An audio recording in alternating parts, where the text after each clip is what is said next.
इरा weather news में आपका स्वागत है मित्रों। भारत के उत्तरी राज्यों से जा रहा स्ट्रॉन्ग वेदर सिस्टम का असर काफ़ी राज्यों में देखा जा सकता है।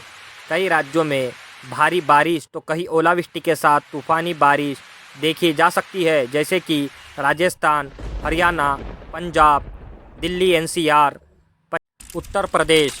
कई राज्यों में छाएंगे बादल और कई जगहों हल्के से मध्यम तो कहीं ओलावृष्टि के साथ बारिश देखी जा सकती है।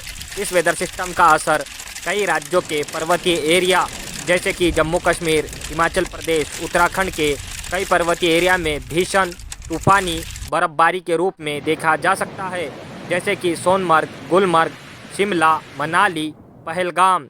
कई राज्यों में देखेंगे इस वेदर सिस्टम का असर। ये वेदर सिस्टम भारत के पूर्व दिशाओं में आगे बढ़ता हुआ आगे आने वाले दिनों में यूपी, बिहार के कई पर्वतीय एरिया में इसके क्लाउड पहुंचेंगे। हो सके कई राज्यों में उत्तरी जिलों के साइड बारिश देखने को मिले। भारत के बंगाल के खाड़ी में बन रहा चक्रवाती हवाओं का एरिया, इसके चलते पश्चिम बंगाल, उड़ीसा, आंध्र प्रदेश, तेलंगाना, महाराष्ट्र के विदर्भ और भारत के दक्षिणी राज्यों के साइड बढ़ेंगी बारिश, जैसे कि तमिलनाडु, केरला, कर्नाटका और गोवा के तटवर्ती एरिया में हल्के से मध्यम तो कहीं भारी क्लाउड बनने की संभावना बनी हुई है।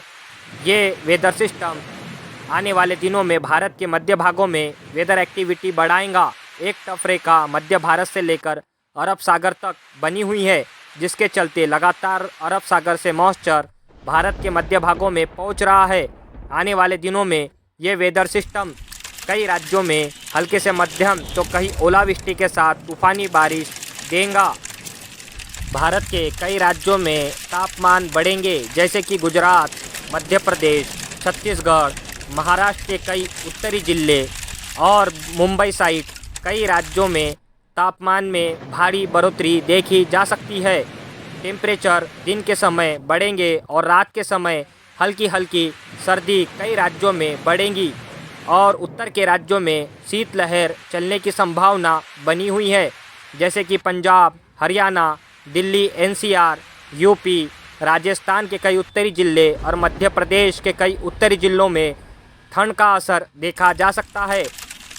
कड़ाके की ठंड गिरेंगी और मैदानी भागों में माइनस में टेम्परेचर जाने की संभावना बनी हुई है। आने वाले दिनों में उत्तर के और पश्चिम के दिशाओं से नए वेदर सिस्टम जल्द उत्तर के राज्यों में आएगा, जिसके बाद और ज़्यादा वेदर एक्टिविटी उत्तर के राज्यों में बढ़ने की संभावना बनी हुई है। ये वेदर सिस्टम आने वाले 2-4 दिन में